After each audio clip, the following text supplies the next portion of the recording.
Now that is a massive 3 points. Absolutely vital that we beat Villa, who, by the way, destroyed our league hopes last season. They beat us both times, home and away. So to me, this was actually one of the games that I was dreading. And to have it so early in the season, I think, is a blessing. It's done now. We've played at Villa. And I know historically, and a lot of people just go, well, it's just Aston Villa. But genuinely, they are so well coached. They've got so many great individual players and they work well as a team. It's a really tough place to go. We literally lost there last season and lost the title almost because of it. And of course, they came to the Emirates and put a dagger in our hearts as well. So it felt really good today to go there and get a win. Arguably, undeservedly so. I don't know. I'm seeing people saying that we got lucky today. I'm seeing 11 shots to 9. It's in their favour. Their shots and chances were, you could argue, better quality, although a lot of that was down to both huge chances for Watkins. Thank you, Watkins. He truly is an Arsenal fan. How he missed the open goal, effectively, so early in the game as well. And then, of course, the Raya save from his header.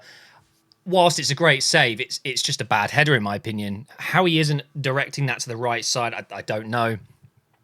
But I would say either team could have won that today and it wouldn't have been an issue. I think any team that loses this would have gone away and said, yeah, we just didn't take our chances or we weren't good enough today.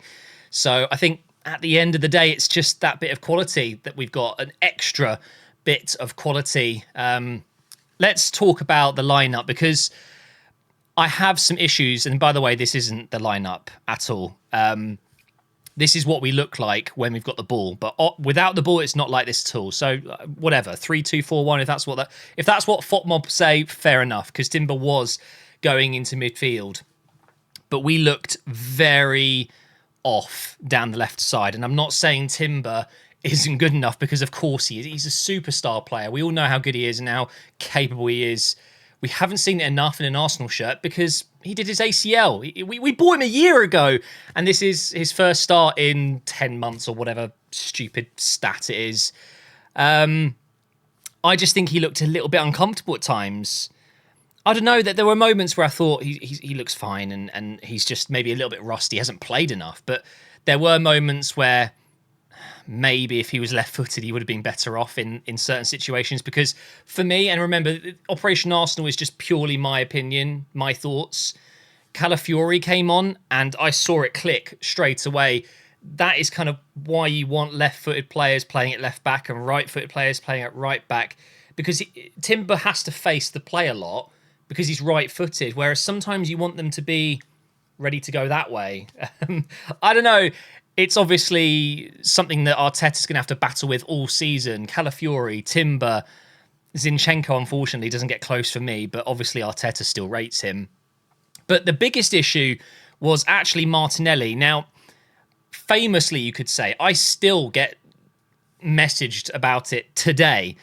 Years ago, I called out Martinelli, and from then till now, every now and again, I've said the exact same thing. I think Martinelli is one of the most overhyped Arsenal players. He's a very good player. He really is. He's a superb player. On his day, you could argue, unstoppable. Great goal scorer. And he's so quick. He's just a nuisance, right? But my God, this is him. Head down all the time. And when he's not confident, he's a passenger. So many times today where he's getting on the ball and he's making a good run, and then a left-footed cross that goes out for a throw, or he isn't taking on his man, which is literally what he's good at doing. He's so quick. And I just wish he was a bit more confident. Have a shot. Same with Saka sometimes. I think Saka gets away with it more because he does score quite often. And let's face it, he owns the right wing. Martinelli and Trossard are battling out for that left side, and I guess you could argue Nelson's there as well. So for me, when Trossard comes on and scores with his first touch, and he appears in this position where he so often does, let's put it simply, if Martinelli stayed on the pitch, we don't win that game. Trossard coming on and just popping up in that position That is what you want with your left wing. If we don't have the ball on the left side, there is no need for you, especially if we're so far up the pitch, there is no need for you to be hugging the touchline. You need to be getting in the edge of the box, and tucking inside and being ready for exactly what happened, that loose ball.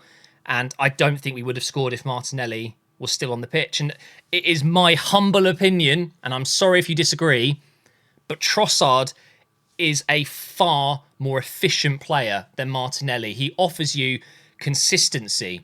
He might not be as quick. He might not be as skillful. He's not Brazilian. He's maybe not as exciting with the unpredictability, but he gets you goals, he gets you points. And I think Martinelli, I think it's going to be similar to last season. I think we've seen the best of him, and I just can't help but admit this to myself, guys, and I'm going to admit it live here in this video. I would accept an offer at this point, and I would put it all in someone else. I mean, to think that someone like Williams, one of the best players at the Euros, he's available on the market with a release clause that, yes, seemingly you have to pay it in full. I've heard that's what that release clause is. You have to give all of the cash up front. If we get an offer from PSG for Martinelli and it's 60, 70 million or something like that, for me, I'd probably take it and then invest that straight into Williams or another winger. Who knows? I don't know if Martinelli is ever going to be our Saka on the left wing. Trossard starts the next game now, doesn't he? Any arguments? Now let's talk about Raya, because player of the match for me, saved us twice. I mean, again, I must say that ultimately Villa should have scored these chances, and Raya, it's a spectacular save only because he's been helped a little bit by poor finishing. The header, I don't know how Watkins hasn't scored that, but it's just a great reaction save. Raya is, I might be wrong, I think he's the shortest goalkeeper in the Premier League, by the way. But he's got this incredible leap. He's so athletic and he's so good with the ball. We already know that. I'm just trying to think, what doesn't Raya have other than reach? Oh, I've just smacked my bowl. What doesn't he have other than reach? He's just brilliant. He is absolutely fantastic, and he won us the game today, no doubt about it. If we go 1-0 down and then potentially 2-0 down as well, I mean, there's no way back against Aston Villa. Saliba, people say Rolls Royce of a defender. I'm going one step further, guys. He's the best centre-back in the world. Is that... Am I deluded? Maybe. Rudiger? Militao? Van Dijk? Diaz? They're all really good shouts. But I think right now, pound for pound, you're not getting a better centre-back than Saliba. There are just moments where...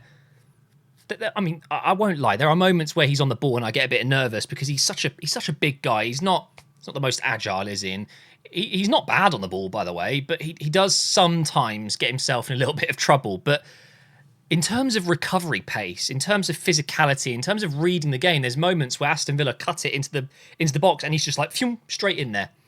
He is, for me, the overall package. Am I right in saying this? Okay. So I'll keep it within Premier League, but some of these, I guess you could expand it to world. But on his day, we've got the best centre-back in the world in Saliba. We've got one of the best defensive transitional midfielders in the league in Rice. We've got one of the best wingers in the world on his day in Saka. We've got one of the best playmakers in the world on his day in Ødegaard. We genuinely have some of the best players in the world in their position. And yeah, okay, maybe I'm taking it a bit far and I'm very excited because we got the 2-0 win today. But genuinely, I mean, Saka, Ødegaard, Rice, Saliba, I'd even put Raya in the conversation right now. He's one of the best goalkeepers in the world at the moment. It's undeniable. Gabriel may not get as much plaudits as Saliba, but the partnership they've got there. Ben White at right back. It's pretty scary for everyone else. Should we have a look at the stats a little bit more in depth here, and then we'll finish with Villa. Yeah, okay, look. Villa didn't have a bad game, and they should have won this game if they put their chances away. But that's football, isn't it? We've put away our chances. You could easily say that any team, like I said earlier, could have come away with a win here and you couldn't have said anything about it. But I do genuinely feel like there are more thoughts that Arsenal kind of got lucky today because we won than, yeah, Villa deserved to win if they won. You know, it feels like we were slightly underdogs out of this result. Fine by me. Absolutely fine by me. Let's talk about Aston Villa because I think they're going to struggle this season with the Champions League. Of course, that it spreads every squad thin. They've done well to recruit. They've obviously sold a couple of players, most notably Douglas Luiz, but they've replaced well. Onana's fantastic. Personally, would have loved to see him in an Arsenal shirt today. Plenty of times I saw him getting on the ball today and I thought, oof, good player, just physically bigger and stronger than everyone else on the pitch. But I think, you know, we've seen an injury to Matty Cash, and I think they were almost going to lose Bailey there. They're one or two injuries away from, you know, losing some key core players of their squad, and I just don't see how they're going to get top four this season. And I think that's also partly because you've got City, Arsenal, Liverpool, Manchester United, Tottenham. I think Chelsea might push up a little bit higher this season, but then you're also throwing in Newcastle. Wouldn't surprise me if like a Wolves can push up that far, a Crystal Palace, West Ham. Where do Villa fit in here? And I want to say I like Villa. I like the way they play, and I'm a big fan of Unai Emery. It didn't work at Arsenal, but he's obviously a very good coach. But they do have McGinn, who, I mean, his nickname is Meatball. It's for a reason. He's just an annoying meatball, isn't he? He's so good. He's just really good and effective, and I don't understand how. Why is McGinn so good at football? He plays on the wing.